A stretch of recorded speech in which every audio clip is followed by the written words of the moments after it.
Alors, qu'est-ce que le SEO? Alors, le SEO, c'est ce qu'on appelait avant le référencement naturel, qu'on appelle toujours d'ailleurs le référencement naturel.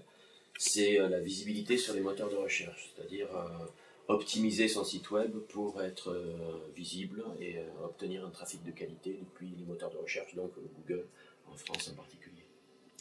Alors, comment découvrir les techniques d'optimisation? En fait, Google utilise 200 critères de pertinence pour calculer la pertinence d'une page.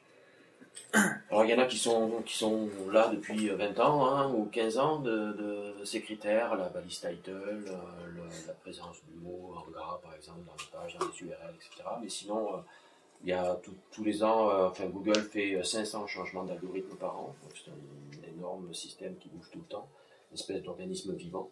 Et là, il y a un système de veille que j'ai mis en place qui me permet, en lisant des articles, souvent qui viennent des États-Unis, ou en ayant des informations directement de Google, parfois, sur leur blog, etc., ou par des personnes qui fournissent l'information à des gens qui font mon métier, ou alors par des tests, tout simplement, des tests qu'on fait chacun d'entre nous, enfin chaque personne qui fait ce métier fait des tests pour essayer de comprendre comment fonctionne Google et comment adapter son site.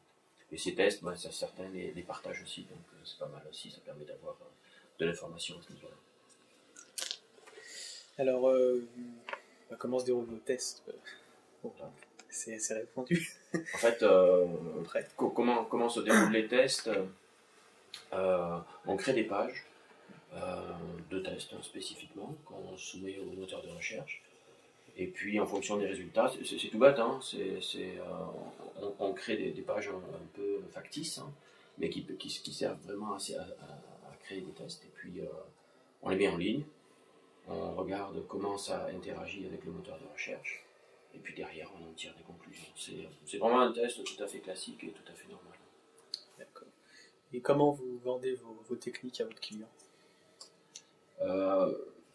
Alors, moi, je ne travaille pas comme une agence. En fait, il y a plusieurs façons de faire du référencement. Il y a une agence, ça peut être une agence, donc une entreprise de plusieurs personnes, voire plusieurs dizaines de personnes pour les grosses agences, qui vont proposer des prestations récurrentes tous les mois aux clients. Moi, je ne fais pas du tout ça. En fait, ce que je propose, c'est que je propose du conseil et de l'accompagnement de projets. C'est-à-dire que je travaille plutôt pour des grands comptes à Paris, qui font appel à moi lorsque soit ils refondent un site web, soit ils créent un nouveau site web. Et l'idée, c'est de les accompagner dans la création du site pour que lorsqu'ils mettront en ligne le site, il soit 100% Google friendly, c'est-à-dire tous les critères de pertinence que Google comprend soient déjà en ligne et soient déjà intégrés dans le site. Donc, après, il n'y a plus qu'à remplir entre guillemets avec du bon contenu de qualité pour que le site soit bien référencé. On crée des pages de tests spécifiquement qu'on soumet au moteur de recherche. Et puis en fonction des résultats, c'est tout bête, hein, on crée des pages un peu factices, hein, mais qui servent vraiment à créer des tests. Et puis on les met en ligne, on regarde comment ça interagit avec le moteur de recherche. Et puis derrière, on en tire des conclusions. C'est vraiment un test tout à fait classique et tout à fait normal. Alors, moi, je ne travaille pas comme une agence. En fait, il y a plusieurs façons de faire du référencement.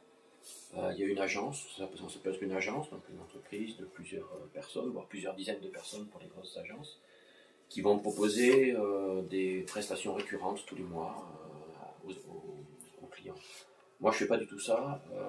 En fait, ce que je propose, c'est que je propose du conseil et de l'accompagnement de projets. C'est-à-dire que je travaille plutôt pour des grands comptes à Paris, qui font appel à moi lorsque soit ils refondent un site web, soit ils créent un nouveau site web.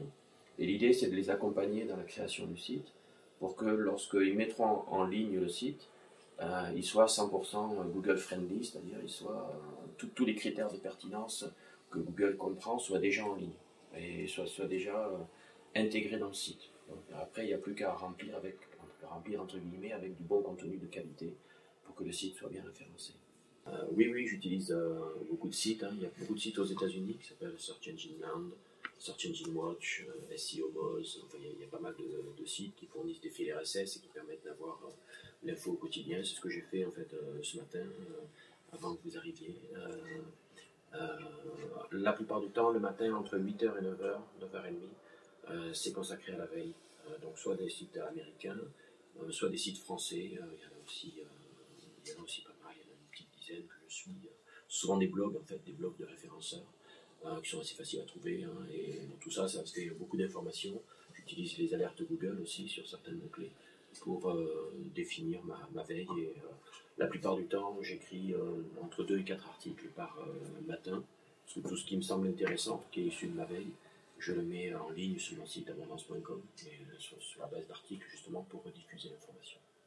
J'ai travaillé avant, pendant 6 ans dans le Minitel, le dinosaure de l'époque. Après, j'ai fait de la veille technologique de 91 à 93 dans le domaine des télécoms. Ce qui fait qu'en fait, en 1993, j'ai vu arriver Internet, puisque c'était vraiment mon métier d'essayer de voir les technologies émergentes. Et en 93, Internet est arrivé, j'ai essayé de m'y intéresser. J'ai voulu lire un livre en français qui n'existait pas, donc je me suis dit pourquoi pas l'écrire. Et puis voilà, premier bouquin en 94 sur Internet. Et à partir de là, j'ai mis le pied dedans et j'ai mis en place mon activité. Donc j'ai créé ma société en 96. Et depuis 96, donc je propose une offre autour des moteurs de recherche et du référencement. Donc ça fait, je préfère même pas compter les années, un petit moment. Je fais beaucoup de formations et de conférences. Je pense en faire une centaine par an à peu près. Peut-être pas une centaine, entre 50 et 100 par an. J'en fais au moins une à deux par semaine. Ça peut aller de la formation de 2 jours à la conférence d'1 heure. La semaine dernière, j'ai fait une conférence à Strasbourg pour les anciens Supélec, mon école d'ingénieur, et une formation à Clermont-Ferrand d'une journée. C'est typiquement une semaine que je fais. Alors, chaque année, j'essaie de donner des cours aussi en université, parce que c'est sympa aussi.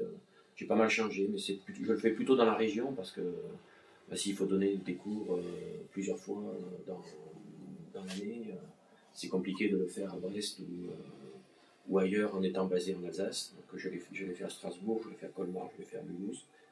Pour le moment, il n'y a rien de prévu en université et en fac, mais pourquoi pas. C'est vraiment à la demande. C'est en fonction des demandes, mais j'ai eu des demandes éventuellement pour Strasbourg l'année prochaine. Donc je vais voir ce qu'il est possible de faire. Je fais pas mal d'interventions dans les salons. J'ai pas de stand, en fait, moi je fonctionne pas du tout, je prospecte pas pour chercher des clients, je travaille que sur le bouche à oreille. Du fait de l'ancienneté, voilà, tout un tas de raisons, je travaille sur le bouche à oreille, j'ai pas besoin d'énormément de clients non plus, vu que je travaille seul.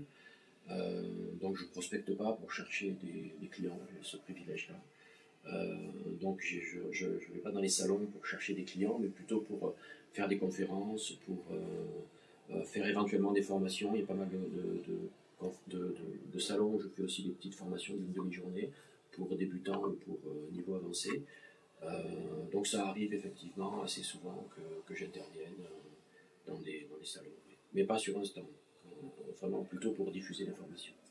Je suis vraiment spécialisé dans le SEO. Je ne fais même pas de référence, enfin, ce qu'on appelle le référencement payant, c'est-à-dire les liens sponsorisés, qui est devenu notre métier maintenant. Donc je suis spécialisé, c'est une niche, et je pense que quand on travaille seul, il vaut mieux essayer de bien explorer une niche, plutôt que d'essayer de faire des milliers de choses différentes. Donc le but c'est plutôt de me spécialiser dans un domaine qui en plus est passionnant, que je suis depuis plus de 15 ans, et qui est absolument pas routinier, donc pour le moment le SEO me convient très bien. Pour mesurer la qualité d'un référencement, avant, on regardait le positionnement. On disait, voilà, je suis premier, je suis deuxième, je suis troisième, sur tel mot-clé, etc. Mais ça, c'était avant, je suis en mettant mes lunettes. On regarde moins l'aspect positionnement maintenant. Et pour mesurer la qualité du référencement, on mesure plus la qualité du trafic généré par les moteurs de recherche. Donc l'idée, c'est d'utiliser des outils comme Analytics ou un outil de mesure d'audience et de regarder le trafic généré par Google. Donc est-ce que ce trafic, quelle est la part du trafic Google dans le trafic général? Par exemple, moi j'estime qu'il ne faut pas dépasser 40% du trafic total généré par Google, sinon on devient dépendant de Google et ça peut être dangereux. Est-ce que ce trafic augmente? Est-ce qu'il est en baisse? Quels sont les mots-clés qui ont généré du trafic? Est-ce que ces mots-clés transforment? Par exemple, j'ai une boutique en ligne, euh, j'ai du trafic qui est renvoyé par Google sur certains mots-clés. Est-ce que la personne qui arrive sur ma boutique en tapant tel mot-clé, est-ce qu'elle achète ou est-ce qu'elle n'achète pas?